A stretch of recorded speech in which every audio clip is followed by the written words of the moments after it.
Quantos anos você já passou achando que o problema era a sua renda? Pensa nisso antes de responder rápido. Não é uma pergunta retórica, é uma pergunta que pode mudar o resto da sua vida financeira. Porque se a resposta for muitos anos, então você está exatamente no lugar certo hoje. Existe uma mentira que o mundo moderno nos vendeu sobre dinheiro, e ela é tão sofisticada, tão bem embalada em planilhas e aplicativos e cursos de educação financeira, que a maioria das mulheres cristãs que eu conheço acredita nela de olhos fechados. A mentira é essa, que você precisa ganhar mais para finalmente organizar a sua vida. E eu vim te dizer hoje que isso não é verdade. Não era verdade na Bíblia, não era verdade no Japão do século passado e não é verdade na sua vida agora. Hoje eu vou te mostrar o sistema financeiro que avós japonesas usavam há décadas. Um sistema que tem raízes profundas na sabedoria bíblica e que foi quase completamente esquecido pela nossa geração. Fica até o final, porque o que eu vou te ensinar aqui pode ser o divisor de águas entre a vida que você tem e a vida que você sabe que Deus preparou para você. Existe um princípio que aparece da Gênesis ao Apocalipse, repetido de tantas formas diferentes, que às vezes a gente deixa de enxergar. É o princípio da mordomia fiel. Não é sobre quanto você tem, é sobre o que você faz com o que tem. A parábola dos talentos em Mateus 25 não é sobre dinheiro no sentido literal, é sobre a lei espiritual que governa toda a multiplicação. Quem administra bem o pouco, recebe o muito. Quem desperdiça o pouco, perde até o que tem. E o que pouquíssimas pessoas sabem é que as avós japonesas, durante décadas de pobreza e reconstrução no pós-guerra, desenvolveram um sistema de organização financeira chamado Kakeibo, um método de registro, intenção e gratidão com o dinheiro, que é, na prática, a parábola dos talentos aplicada à vida real. Não é coincidência. É a sabedoria universal de Deus se manifestando em culturas diferentes ao mesmo tempo. Eu chamo esse sistema de os 3 selos da mordomia fiel: o selo do registro, o selo da renúncia e o selo do descanso. E hoje eu vou te mostrar como uma mulher comum descobriu esses 3 selos dentro de um caderno velho e como eles mudaram absolutamente tudo na vida dela. Antes de continuar, se esse tipo de conteúdo faz sentido para você, me faz um favor. Deixa o seu like agora e me conta nos comentários qual área financeira da sua vida você mais quer transformar. Conta para mim. Dívida, desorganização, medo, gastança compulsiva. Eu leio todos os comentários. E se você ainda não se inscreveu no canal, faz isso agora. Clica em inscrever e ativa o sininho. E acredita, uma boa notícia financeira está chegando para você nos próximos dias. Deixa eu te contar a história de Renata. Renata tinha 47 anos, 3 filhos adultos, um salário de auxiliar administrativa e uma relação com o dinheiro que ela mesma descrevia como um casamento falido. Não era que ela não tentasse, ela tentava. Todo mês de janeiro ela baixava um aplicativo novo de controle financeiro. Todo ano ela prometia a Deus que ia dizimar com fidelidade. Todo aniversário ela fazia uma lista de metas financeiras num caderninho bonito que comprava na papelaria. E todo dezembro ela se via exatamente no mesmo lugar. Ou pior, as dívidas não sumiam, somavam. O cartão de crédito virava uma espécie de sócio silencioso e traiçoeiro que participava de todas as decisões sem ser convidado. E o pior não era a dívida em si. Era aquela sensação surda e constante de que ela estava falhando como mulher, como mãe, como cristã. Ela orava, ela jejuava, ela colocava na caixinha da fé os boletos que não conseguia pagar. E Deus parecia silencioso sobre o assunto. Foi numa quinta-feira de março que a vida de Renata mudou. Mas ela só percebeu isso 3 semanas depois. Sua tia-avó, Conceição, tinha morrido aos 84 anos, discreta como sempre viveu, num apartamento pequeno no bairro do Brás, em São Paulo. Conceição nunca tinha tido muito. Viúva aos 52 anos, criou 2 filhos sozinha, costurando roupas por encomenda, nunca reclamou de nada, nunca pediu nada a ninguém. Na partilha dos pertences, coube a Renata uma caixa de sapatos velha com alguns documentos, fotografias amareladas e um caderno de capa dura preta com a lombada desgastada. Renata jogou a caixa no alto do armário sem nem abrir. Tinha boleto para pagar, tinha reunião no trabalho, tinha vida para viver. Mas 3 semanas depois, numa madrugada de insônia depois de mais uma briga mental com a planilha do mês, ela foi buscar um agasalho no armário e a caixa caiu. O caderno abriu no chão na sua frente. E Renata, sem entender muito bem porquê, sentou no tapete frio às 2 da manhã e começou a ler. A letra era miúda, inclinada, cheia de abreviações que levaram algum tempo para decifrar. Mas o que estava escrito ali era diferente de tudo que Renata esperava encontrar. Não era um diário sentimental, não eram receitas de bolo, era um registro, página após página de anotações financeiras, mas não do jeito mecânico e frio das planilhas que Renata conhecia. Cada página começava com uma data e uma palavra de gratidão. Janeiro de 1987. Graças a Deus pelo salário de José. Graças a Deus pela sacola de feira da vizinha Dona Yuki. Depois vinham os números. Tudo que entrou, tudo que saiu, tudo que foi separado. E no final de cada mês uma pergunta escrita à mão que Conceição respondia para si mesma. O que eu aprendi sobre o dinheiro esse mês? Renata ficou acordada até às 5 da manhã lendo aquele caderno. E quando o sol começou a clarear pela janela, ela estava com os olhos cheios de lágrimas e uma certeza estranha no peito. Tia Conceição tinha um segredo. E ela tinha deixado esse segredo escrito. Nas semanas seguintes, Renata se tornou uma arqueóloga da vida da tia. Descobriu através de conversas com a filha mais velha de Conceição que a velha costureira tinha uma amiga japonesa de décadas, Dona Yuki, a mesma vizinha mencionada no caderno, que havia chegado ao Brasil nos anos 60 e ensinado a Conceição uma prática que as mulheres japonesas usavam para administrar a casa, o kakeibo. Dona Yuki tinha morrido anos antes de Conceição, mas o método havia ficado. Tinha se misturado com a fé profunda de Conceição, com os versículos que ela sublinhava na Bíblia, com a sabedoria prática de quem aprendeu a honrar cada centavo como se fosse sagrado, porque para ela era. Renata entendeu que estava diante de algo que não tinha sido inventado nem pela tia nem pela vizinha japonesa. Era algo que Deus havia colocado no coração de mulheres fiéis ao redor do mundo, em culturas diferentes, em épocas diferentes, porque a lei espiritual é universal. E ela decidiu que ia aprender cada detalhe. O primeiro princípio que Renata encontrou no caderno era o que ela passou a chamar de primeiro selo, o selo do registro. Parecia simples demais. Tia Conceição anotava absolutamente tudo. Cada real que entrava, cada real que saía. Não numa planilha complicada, não num aplicativo sofisticado, num caderno, à mão, todo dia, com a data, com o valor, com a finalidade. E antes de cada anotação, uma palavra de gratidão. Renata achou bonito, mas não achou revolucionário. Até a filha de Conceição mostrar os cadernos de 30 anos de registros e fazer uma conta simples. Em 30 anos de vida como viúva, costurando roupas por encomenda, sem nunca ter um salário fixo, Conceição tinha conseguido criar 2 filhos, pagar um apartamento, nunca ter uma dívida de cartão de crédito e ainda deixar uma poupança pequena, mas real para os filhos. Com uma renda que nunca foi grande. Nunca. Renata começou naquela semana. Comprou um caderno simples, se recusou a comprar um caro porque sentiu que seria irônico e começou a anotar.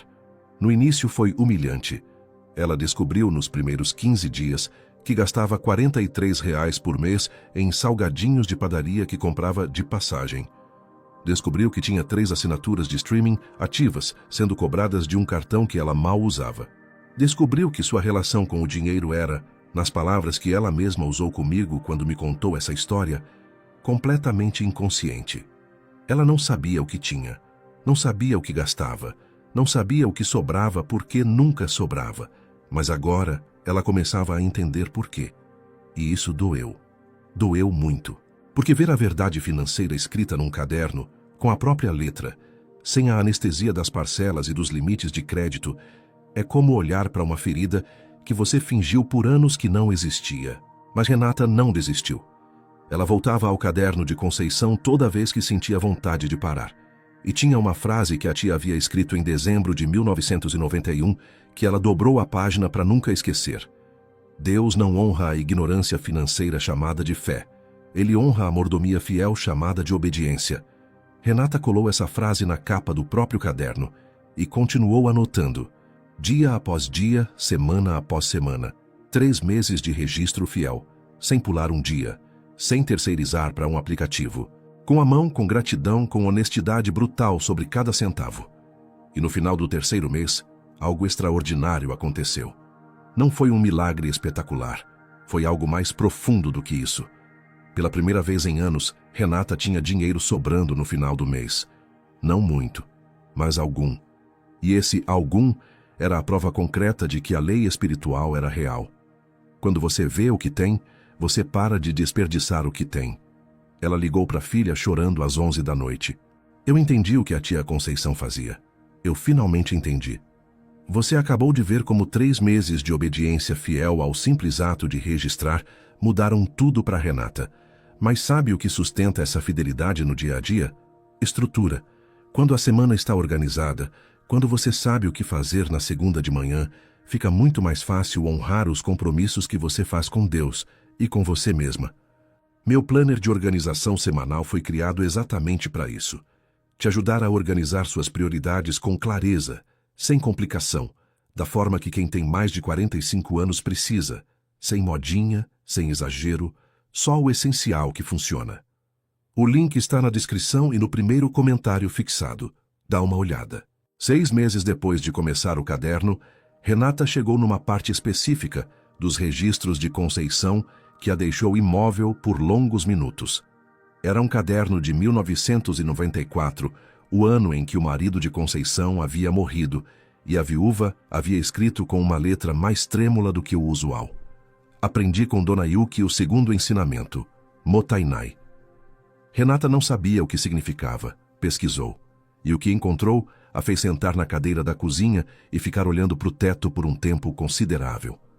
Motainai é uma palavra japonesa sem tradução exata para o português. Significa algo como que desperdício, mas carrega um peso filosófico e espiritual muito maior do que isso. É a dor sentida quando algo de valor é desperdiçado. É o lamento diante do que poderia ter sido aproveitado e não foi. As avós japonesas usavam essa palavra para ensinar os filhos a não jogar comida fora, a consertar antes de jogar fora, a usar até o fim antes de substituir. E Conceição havia reconhecido nesse conceito exatamente o que a Bíblia chama de renúncia, a disciplina deliberada de abrir mão do supérfluo para honrar o essencial. Renata encontrou ali o segundo selo, o selo da renúncia. Este era o mais difícil, porque anotar é passivo, você observa o que já aconteceu. Renunciar é ativo, você decide antes que aconteça. O caderno de Conceição mostrava que ela tinha uma prática mensal. Antes de começar cada mês, ela escrevia uma lista do que chamava de os desejos que vou oferecer a Deus esse mês. Não eram pecados, eram coisas boas, mas desnecessárias. Um tecido bonito que ela queria comprar, um sapato que estava na vitrine, um jantar fora que seria possível, mas não essencial. E ela oferecia esses desejos a Deus deliberadamente, por escrito, como um ato de adoração. Não porque dinheiro fosse sagrado, mas porque a obediência financeira era para ela uma forma de dizer a Deus: eu confio em ti mais do que confio nos meus impulsos. Renata tentou. Foi muito mais difícil do que o registro, porque escrever o que você gasta é constrangedor, mas suportável. Decidir de antemão o que você não vai gastar é um ato de guerra contra a própria vontade. Ela aprendeu, nos meses seguintes, que cada renúncia pequena construía algo que não aparecia imediatamente no saldo da conta, construía caráter financeiro. E caráter financeiro, descobriu ela, é o que separa as mulheres que saem das dívidas das que voltam para elas. A viúva de Sarepta, em 1 Reis 17, tinha farinha suficiente para um pão. Um pão. E foi exatamente nesse momento que Deus pediu que ela servisse ao profeta primeiro. A renúncia precedeu o milagre. Sempre precede. Depois de meses praticando os 2 primeiros selos, Renata começou a perceber uma mudança que era ao mesmo tempo financeira e espiritual. As dívidas estavam diminuindo, lentamente, mas real e consistentemente. A ansiedade constante sobre dinheiro havia baixado de volume na sua cabeça, como quando você abaixa o som de um rádio barulhento que você havia se acostumado a ignorar. Mas havia algo que ainda faltava. Ela encontrou esse algo no último caderno de Conceição, escrito nos anos finais da vida da tia, numa letra mais lenta, mas surpreendentemente clara. O terceiro ensinamento de Dona Yuki foi o mais difícil de aprender. Ela chamava de Ma. Eu chamo de descanso em Deus. Ma é outro conceito japonês. A arte do espaço vazio, da pausa intencional, do silêncio que tem função. Na estética japonesa, o espaço entre as coisas é tão importante quanto as próprias coisas. E Dona Yuki havia ensinado a Conceição a aplicar isso às finanças. Criar espaço. Não preencher cada centavo com uma destinação imediata. Deixar margem. Respira entre os números. Não porque você não sabe o que fazer com o dinheiro, mas porque você confia que Deus vai mostrar a hora certa de movê-lo. Este era o terceiro selo, o selo do descanso. E Conceição havia reconhecido nele o exato ensinamento de Mateus 11:28.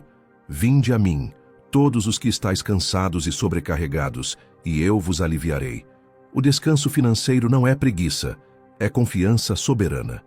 Renata lutou com esse selo mais do que com qualquer outro, porque ela era uma controladora de nascença, aquele tipo de pessoa que, quando finalmente tem uma reserva financeira, começa imediatamente a planejar como gastar, investir, mover, multiplicar.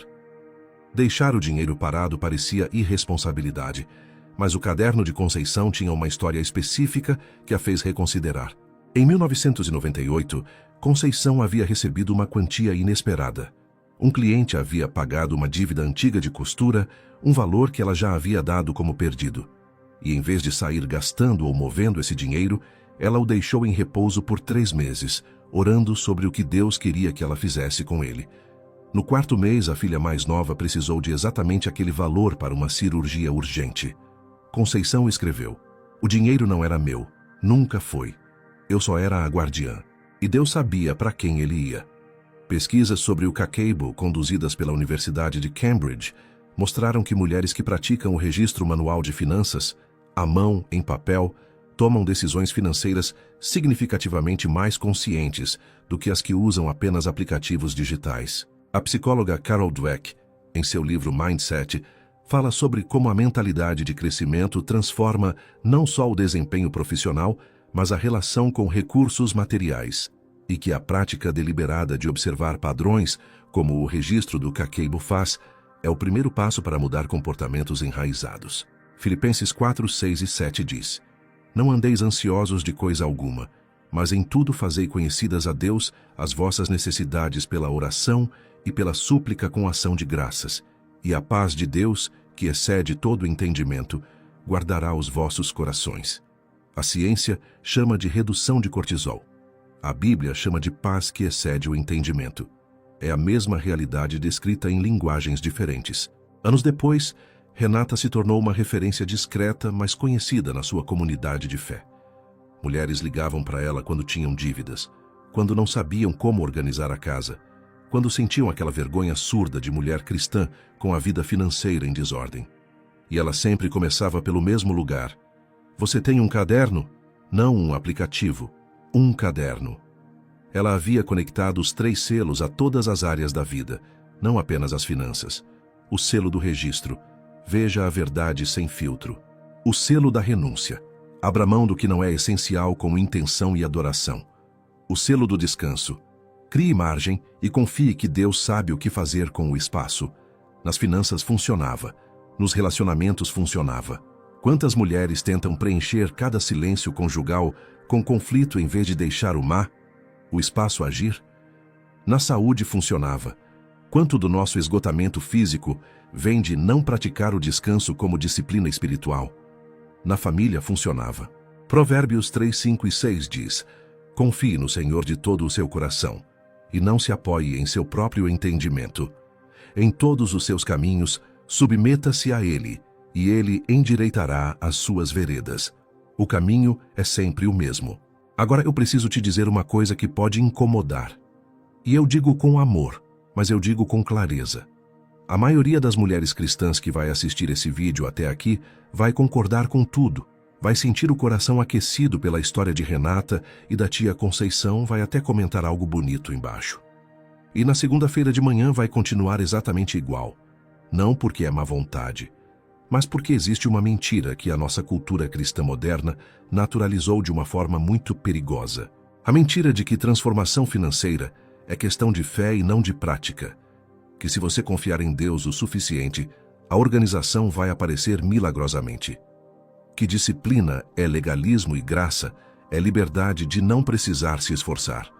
Mas Mateus 7:21 é muito claro. Nem todo o que me diz Senhor, Senhor entrará no reino dos céus, mas aquele que faz a vontade de meu Pai. Fazer. A palavra de Deus não honra a intenção passiva. Ela honra a obediência ativa. Wallace Wattles, em A Ciência de Ficar Rico, escreveu que a riqueza não vem de pensar sobre riqueza, mas de agir de forma rica, e que a ação rica começa sempre pelo que você faz com o que já tem. Tia Conceição nunca leu Wattles, mas ela viveu exatamente esse princípio porque havia lido a parábola dos talentos e a havia levado a sério. A pergunta desconfortável que eu te faço agora é: você tem levado a sério? Não a fé. Essa parte eu sei que você tem, mas a prática, a disciplina, o caderno, a renúncia deliberada, o espaço intencional. Não há atalho espiritual para a mordomia fiel. Nunca houve, nunca haverá. Então, deixa eu te dar um caminho concreto. Primeiro, escolha uma área financeira, só uma, para entregar a Deus com obediência prática essa semana, não 3. Segundo, compre um caderno simples, não caro, não bonito, não especial, simples, e comece o selo do registro. Anote tudo que entra e tudo que sai por 30 dias, com a data, com o valor, com uma palavra de gratidão antes. Terceiro, ao final do primeiro mês, faça a pergunta de Conceição: o que eu aprendi sobre o dinheiro esse mês? Escreva a resposta. Quarto, entre no selo da renúncia. Antes de começar o segundo mês, escreva 3 desejos que você vai oferecer a Deus como ato de adoração financeira. Não porque você não pode tê-los, mas porque você escolhe honrar a Ele primeiro. Quinto, depois de 60 a 90 dias nos 2 primeiros selos, comece a praticar o espaço. Separe uma porcentagem pequena da sua renda, mesmo que seja 5%, e deixe em repouso por 30 dias antes de decidir o que fazer com ela. Nesses 30 dias, ore sobre esse dinheiro. Sexto, continue. Meses, anos.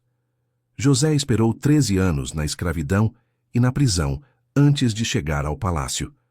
Davi foi ungido rei e voltou para o campo de ovelhas. Daniel orou por 21 dias antes do anjo romper a oposição espiritual. A mordomia fiel não tem prazo curto. Ela tem resultado eterno. James Clear, em Hábitos Atômicos, mostra que pequenas melhorias de 1% ao dia criam resultados extraordinários ao longo de anos, não por magia, mas por composição.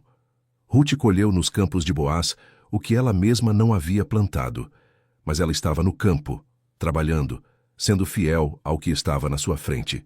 Tia Conceição viveu até os 84 anos com paz, não com riqueza exorbitante, com paz, que é rara demais para ser subestimada. No único registro do último caderno, escrito com letra trêmula mas firme, ela havia escrito: meu único arrependimento financeiro é ter demorado tanto para entender que o dinheiro não era o problema. Eu era o problema. E Deus foi paciente comigo até eu entender. Ela não deixou fortuna. Deixou 2 filhos criados sem dívidas, um apartamento pago e um caderno de capa preta que caiu de um armário numa madrugada de insônia e mudou a vida de uma sobrinha que ela amava. A transformação financeira que os 3 selos oferecem não é sobre mudar seu saldo. É sobre quem você se torna no processo. É sobre a mulher que emerge de 3 meses de registro honesto. Mais consciente, mais grata, mais parecida com a mordomia que a parábola dos talentos descreve. Existe uma versão de você que gasta antes de pensar, que ignora o extrato, que tem fé genuína mas prática nenhuma, que vive na montanha-russa emocional de Deus vai prover, sem nunca ter feito sua parte na provisão. E existe outra versão, a que abre o caderno, anota, renuncia, descansa, e um dia olha para trás e não acredita que era a mesma pessoa. A segunda versão não nasce do nada. Ela nasce de uma escolha feita provavelmente numa madrugada, quando a dor de continuar igual finalmente supera o medo de mudar. Jeremias 6,16 diz: assim diz o Senhor, ponde-vos nos caminhos e vede, e perguntai pelas veredas antigas qual seja o bom caminho, e andai por ele, e achareis descanso para as vossas almas. As veredas antigas. As avós japonesas sabiam. Tia Conceição aprendeu. Renata descobriu num tapete frio às 2 da manhã. E você? O caderno está esperando. Se você chegou até aqui, você é uma das poucas verdadeiramente dispostas a mudar. E eu quero saber, qual é uma área financeira da sua vida que você vai trabalhar usando os 3 selos? Me conta nos comentários. Ativa as notificações para não perder os próximos vídeos. E agora vá. Compre o caderno, comece o registro, ofereça os primeiros 30 dias com fidelidade. Daqui a 1 ano, você não vai acreditar que era a mesma pessoa que assistiu esse vídeo hoje. Que Deus abençoe sua jornada financeira. Até o próximo vídeo.